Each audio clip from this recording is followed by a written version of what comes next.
So hi guys, ito na ang ating part 2 ng ating hiking edition.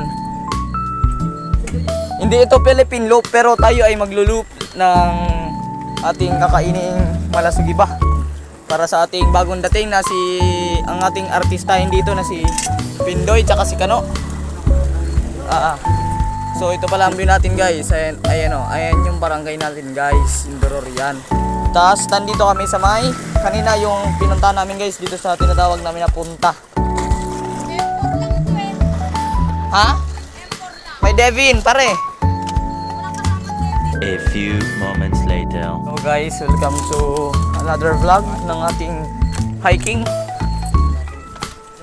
So ayan guys, magluluto nga pala si Joshua. Si Pindoy pala guys, ayan nag-iipon na kami ng mga kahoy dito. Sa magtatanong po, ang aming ginagamit na kahoy po dito ay mga nandyan sa tabi-tabi lang guys. Ito ang aming lulutuin guys. Yan. Sinabawang malasugi guys. Your, sa English ay blue marlin. Yan, ayan guys. Lulutuin namin. Marlin dilaw yan. Ayan guys. So ayan si Kano guys.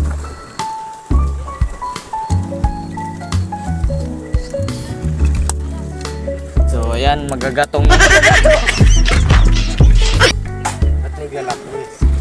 Ayan si Kano guys, na mapuputi na sila sa akin guys oh. Oh, ayan si Joshua. Nagwawala. Ayan guys.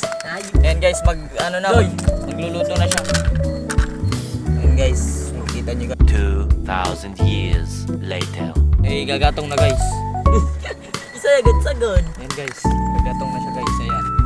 So, makikita natin guys ay ang aming gamit na kahoy dito ay ano lang, pang mga tradisyon ng mga alien. Ayan na guys, nakikita niyo guys. Ayan, gumagatong na siya guys. Ano ba sa English ang gumagatong? Stoning, burning. Ayan guys, nagba-burning a fire.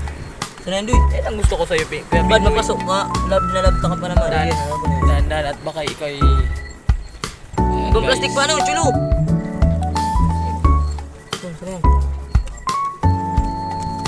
Lock.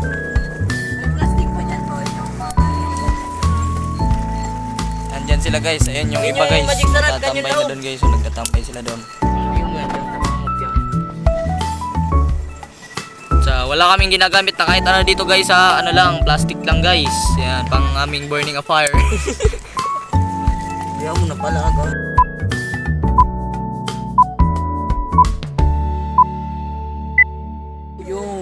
Yung kutsilyo pa yan, uyaw. Ain. Batang yung kuyaw.